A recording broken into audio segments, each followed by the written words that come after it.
Jai Shri Mataji. Good morning, everyone. Let's bow down to Shri Mataji, raise our Mother Kundalini, and put Bandhan.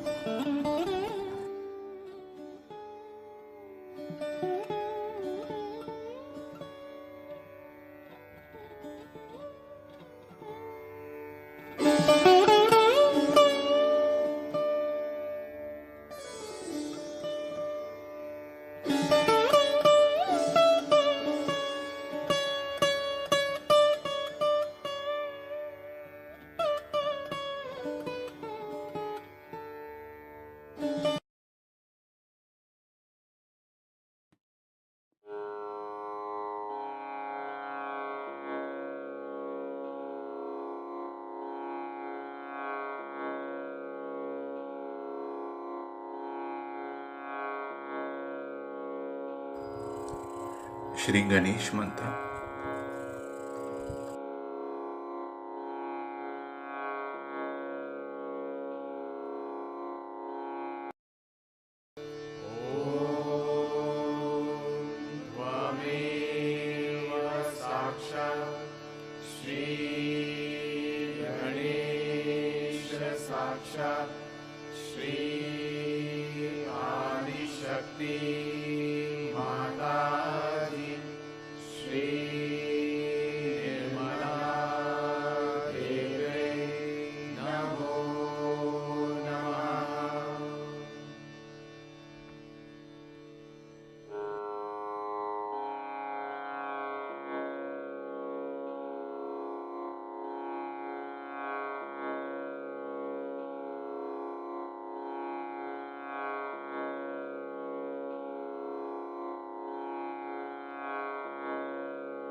Let us balance our left channel.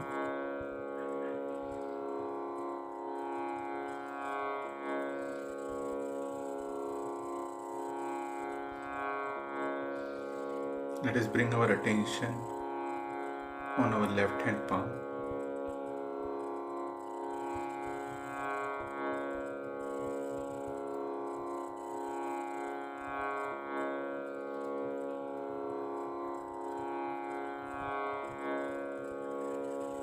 Shri Mataji, kindly awaken the pure desire within me.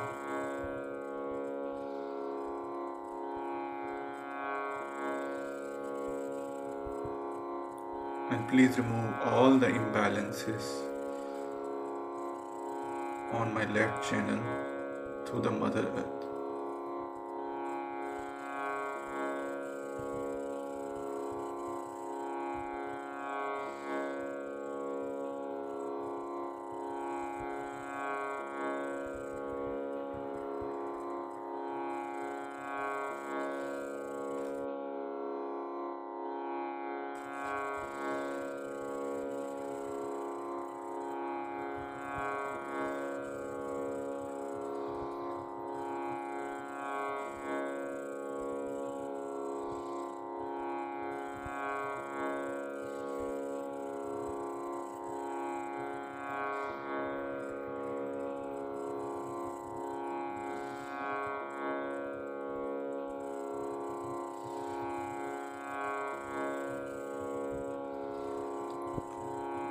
Let us balance our right channel,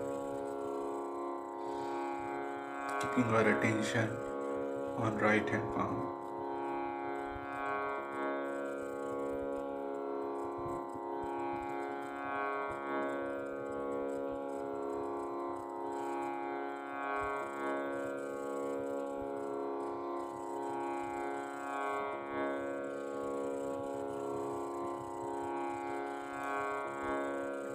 Shri Mataji, kindly awaken the pure attention within me.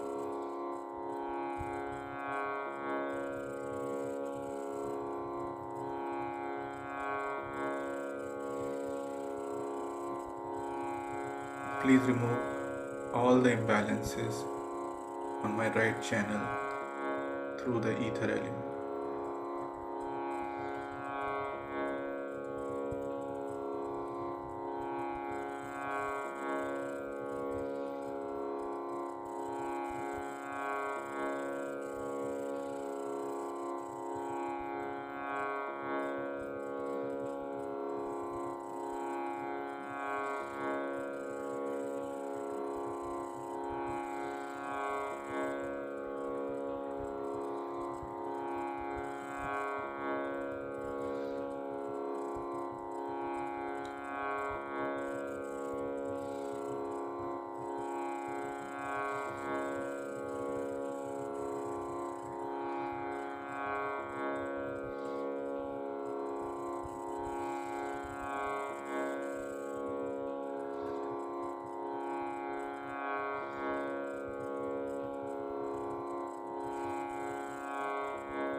Let us bring our right hand on our forehead.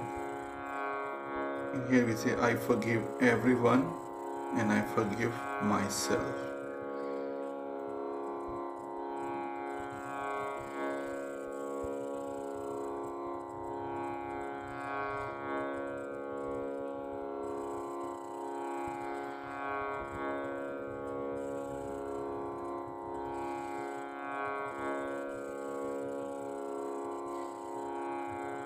I forgive all my thoughts.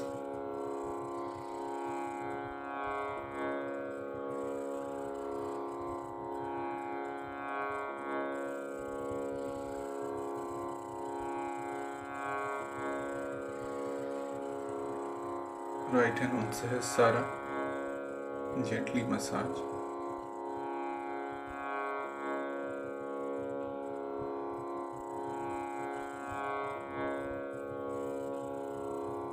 Shri Mataji, Kindly establish our self-realization.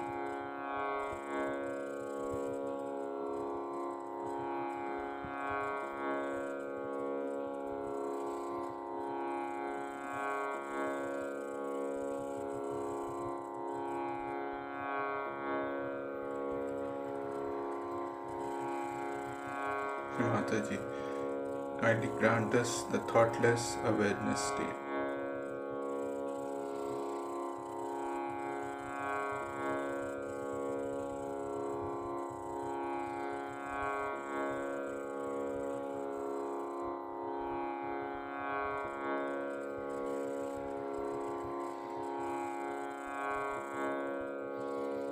Let's bring our hand back on the lap and let us listen Shrimataji's speech.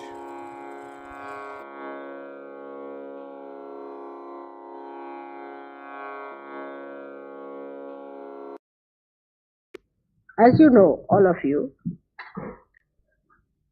and you can see around also, that there's a very big armor search for the truth. There is. I mean, even in this hall, you'll be amazed. There might be 5, 6 halls like these, where everybody is sitting in some hall and doing something about it. I mean, there is, no doubt, a very big urge to seek the truth. This urge has come through our own evolutionary understanding. When human beings have reached a certain stage of sagacity, you can call it, or a satisfaction, like when you have achieved a certain amount of material well-being, or have seen something which doesn't give you a complete answer, like Buddha. Like Buddha, when he saw an old man and then a dead man, he was puzzled at it. He was very much puzzled. And he started wondering, what is this death? And why a human being becomes an old man? There was a prophecy about him when he was a child that he may become an ascetic, or he may give up his family life to find the truth. He might do that.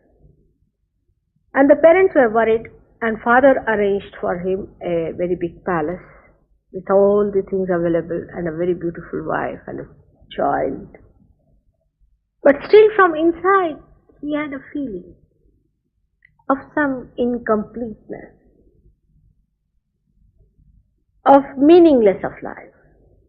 And with that meaningless feeling, once he saw a very, very old man and then a dead man. And this just went into his head. This was 2000 years back, more than that. But today there are many Buddhas living. When his first name was Siddhartha. Siddhartha itself is a very beautiful name, Siddha Artha, the one who has mastered his meaning. The beginning of the name itself was very suggestive. But then he became the Buddha, the enlightened.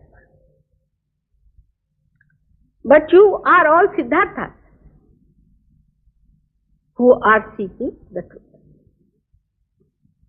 He also went to Upanishads, and he also went to many people. He went to Benares, and he was so disillusioned the way the people were in Benares. He found there was no religion in them, there was no God in them, there was no goodness in them. And they were making money out of all this. Then he went to some gurus and this and that, and everywhere he found that they did not know the truth. He got tired, very tired. He had given up everything just in the search of truth. And he was so tired, absolutely tired, lay down under a tree, a banyan tree. We call it the Ashwatha. And then Sahaja Yoga itself is a spontaneous awakening of the Kundalini took place, and he got his realization. But that time there was no Mataji Nirmala Devi to tell him that how he got it, where was his Kundalini. He just felt the cool breeze coming in him, and he felt himself. So he started talking about it and telling people. He felt that because I gave up everything, that is why it has worked so.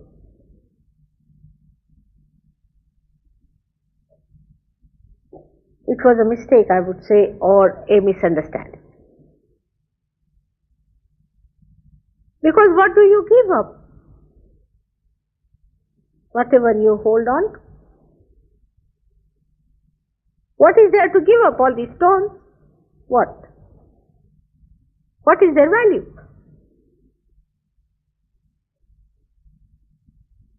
And this giving up is also a mental idea. Just a mental idea. If you are not holding on to anything, what are you going to give up? So this idea of giving up came to him because he thought that this must be the reason. Supposing if I have to come to Caxton Hall, I go all the way to Tottenham Port Road, and then I go to East End and then come down here. So if anybody comes to ask me the way, I'll say, alright, go to Tottenham, then to East End, and then through the traffic you can land up here. But it's only 2 minutes drive from my house. So it was that kind of a misunderstanding which led him to think that there is no God. In a way it was a misstep, because if you talk of God suddenly, even today if I say there is God, how are you to believe? You can believe your vibrations, you can believe there's a cool breeze coming in, you can see the Kundalini rising, you can see the pulsation of that. But how can you say that there is God? Because I say there is. Because it is pervading. And whatever I say, now you can test it on your vibration. Now how will you know that these vibrations are telling you the truth? It is very simple if you understand the common sense of relativity. Like, bring 2 mad people from lunatic asylum, absolutely certified as mad, alright? And then, Paul is laughing, and then get 2 sane people sitting down. Now you put your hands towards the people who are mad, and you will get horrible burning in here, maybe in here, maybe in the whole hand on the left side. And they themselves before my photograph would be going on like this. Many go, even they look sane, but they many like that. All fanatics, all extremists, all sorts of people, they go on like this. Spiritualists, again, druggist, chemists,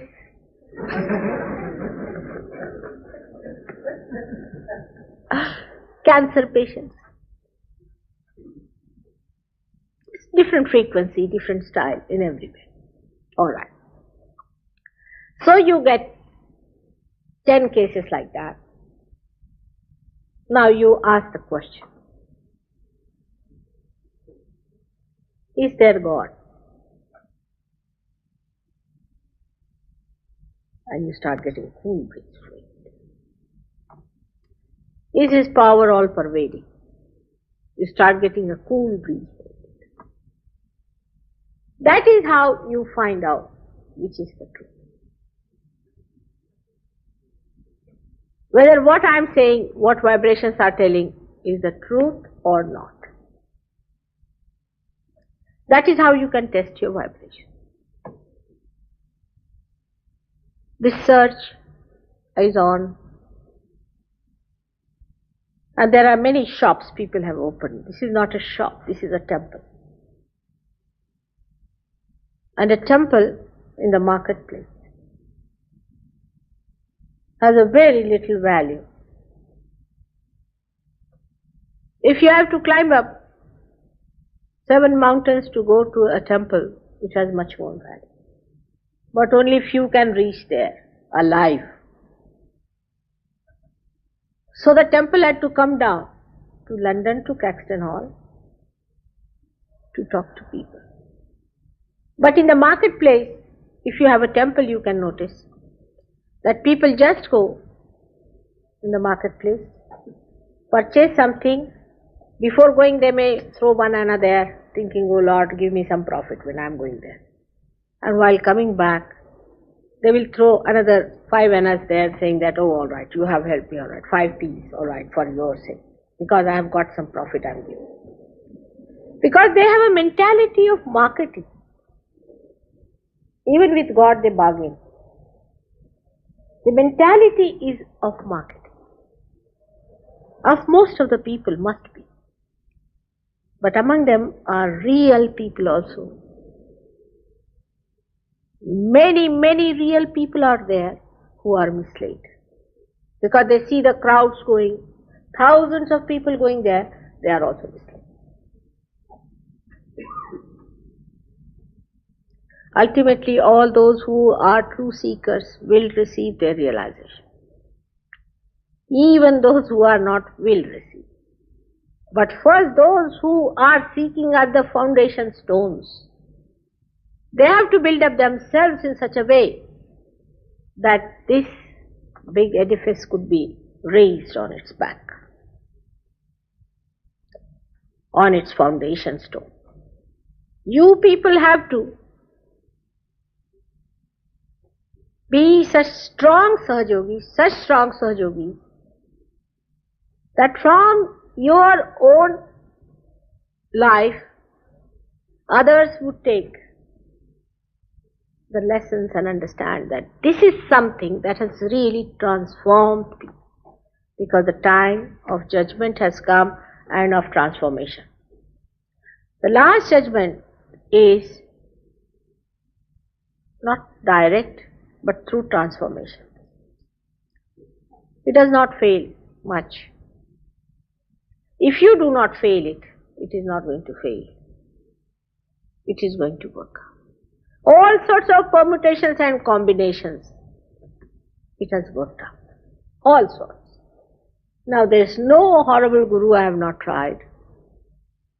Of course, sometimes I hear some new names from somebody. The other day I heard something new, some other name. But he is another funny thing, he is teaching people, I don't know, something very horrid he is teaching people. And maybe he may be successful for a short time, but ultimately those who are true seekers will definitely come. Those who are supporting these wrong organizations will also come to Sahajog, because they will recognize that by supporting these people, what are we going to gain? We are going to go to hell. They will see their gurus how they are behaving, ultimately they will come. Of course, for the time being they do not. Sometimes it's quite frustrating. For example, in Norwich, we met 2 ladies, elderly, quite elderly, but without any common sense. And they said, no, we have a guru who has given us a name. I said, why do you need a guru for that? You can pick up on the streets. A donkey can give you a name. And what is the name they have been given? One of the disciples of this guru told me a name has been given called as Thinga, means a thumb. If you show somebody a thumb, it is Thinga. Just imagine, it's not even Sanskrit. I said, he doesn't know even Sanskrit. Now he's been found out with 6 women around him, and he's got keeps, and he's taking Scotch whiskey. All that, he's busy here. They said, still. I said, still, how long will you go on like that? Of course, some common sense will come into it. So these things are there, existing. But the true ones will understand the true nature of Sahaja. It is so nice to see all of you here, because we are going to have a very nice 27th is the day when we are initiating you as gurus. That's the day you will be initiated as gurus. And special powers will be given to you on that day. But our intellect is to be little bit brought low, and our heart is to be little bit raised high. If we could do that, then we'll be able to create auspiciousness about us. Now I must tell you about auspiciousness. What is auspicious? This word people know. This is not auspicious, that is not auspicious. If you find the horse's horseshoe, it is auspicious. Now do you know, in modern times, the symbol of Sahaja Yoga is a horseshoe shaped. Can you imagine? It has many meanings. But why that shape is auspicious, people did not know. People do not know why a thing is auspicious and a thing is not auspicious. Now this has been in England. For years people were using horseshoe as an auspicious thing, and it is 100%. The shape of a horseshoe emits vibration. You can see for yourself. The shape of that horseshoe is the shape how the Shakti moves, how the power moves, always like this. Elliptical, like that. It goes to a person, say, if I love this person, the vibrations will go like this and embrace her and then come back. The first movement is this way. The first dimension is like that, but this can be 360 degrees it moves. The whole creation took place by the movement of the Shakti like this. That's why they sometimes see it parabolic, see like Einstein has been talking about it. But they see partial truth, not the whole.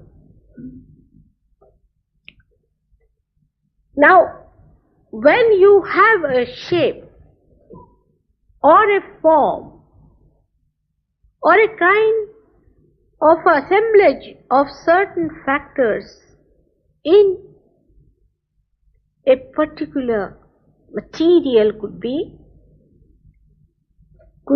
a particular tree, could be a human being, then you find from that person only the realized souls can feel vibrations coming.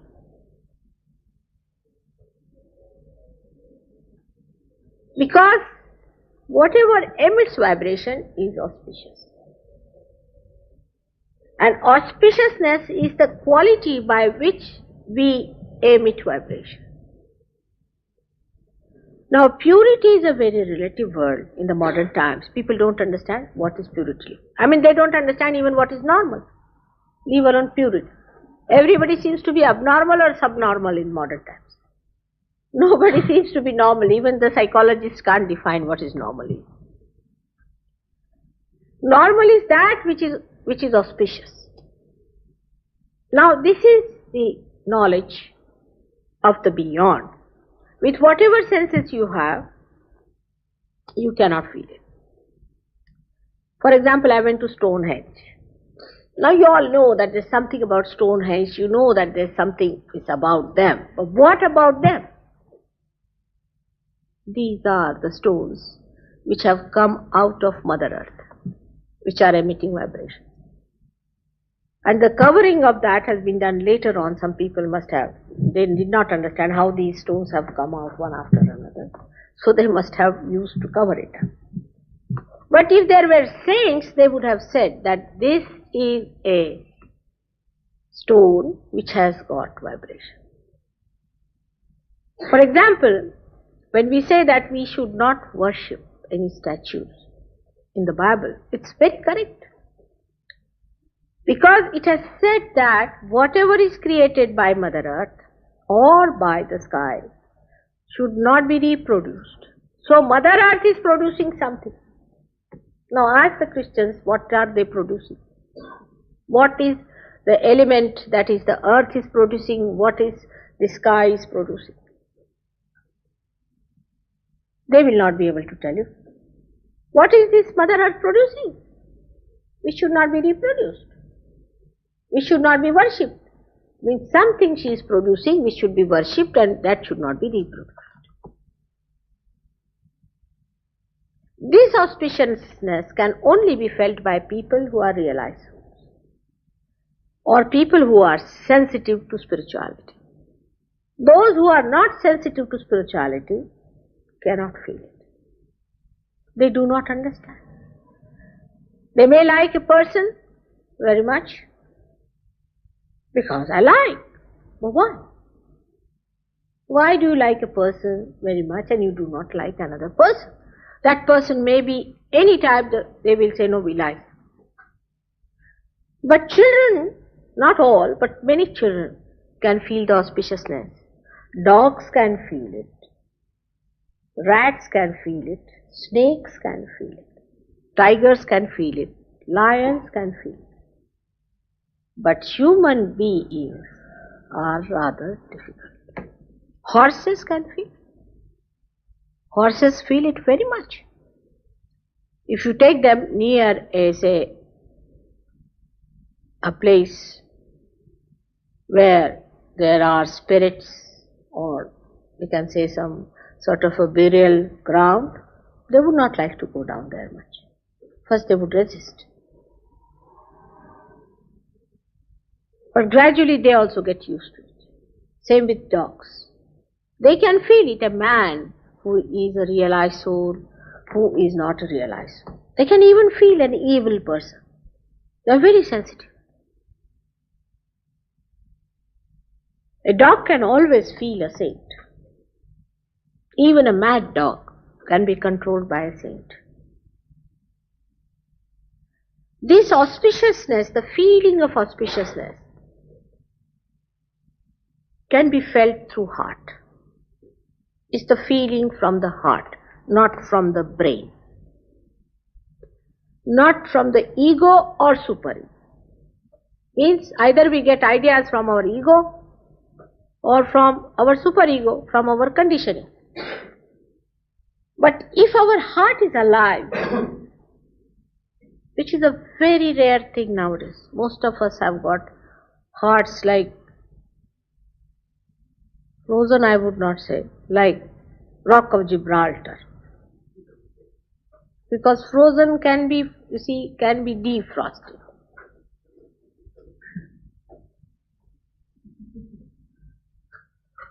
So such a heart, Rock of Gibraltar is living here, you see. And you meet another person and you feel that another is going to just bang on you with that Rock of Gibraltar. I don't know if you have visited Rock of Gibraltar any time. I have. One day we were flying on a ship, you see. And suddenly our ship stopped. And what I found is a huge big rock. I said, what sort of a thing it is? Because no ship can go near any rock that near. Because no rock is that steep to give that much draft for the ship. And this was just like this in front. I said, what sort of a rock is this? This is Rock of Gibraltar. I was looking at it, absolutely a solid piece, you see. And you thought it is going to hit you on your head. Something like that human beings become. How can you feel the auspiciousness? It's a very sensitive thing. Extremely sensitive and delicate. All the delicacy of the heart I don't know where it is gone.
Mahamantras.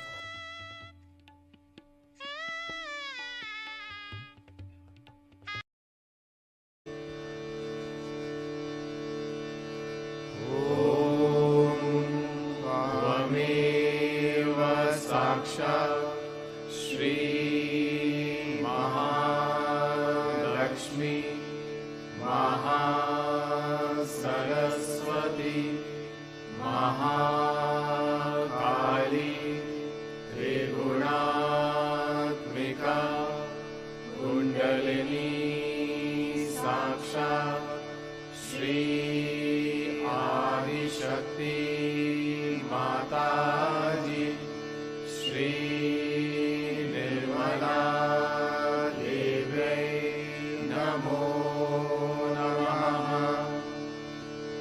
ॐ त्वमेव साक्षात् श्री कल्की साक्षात् श्री आदिशक्ति माताजी श्री निर्मला देव्यै नमो नमः। ॐ त्वमेव साक्षात् श्री कल्की साक्षात् श्री सहस्रार स्वामिनी मोक्षप्रदायिनी माताजी श्री निर्मला देव्यै नमो नमः।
Thank you, Shumataji,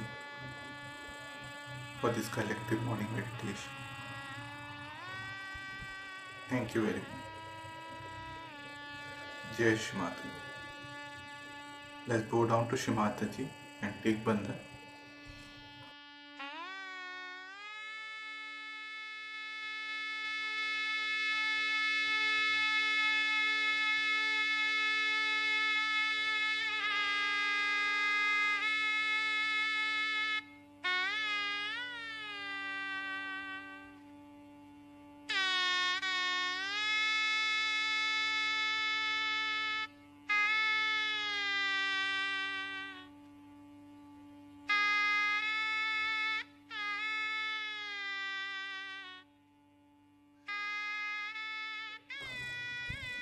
We'll continue our morning meditation.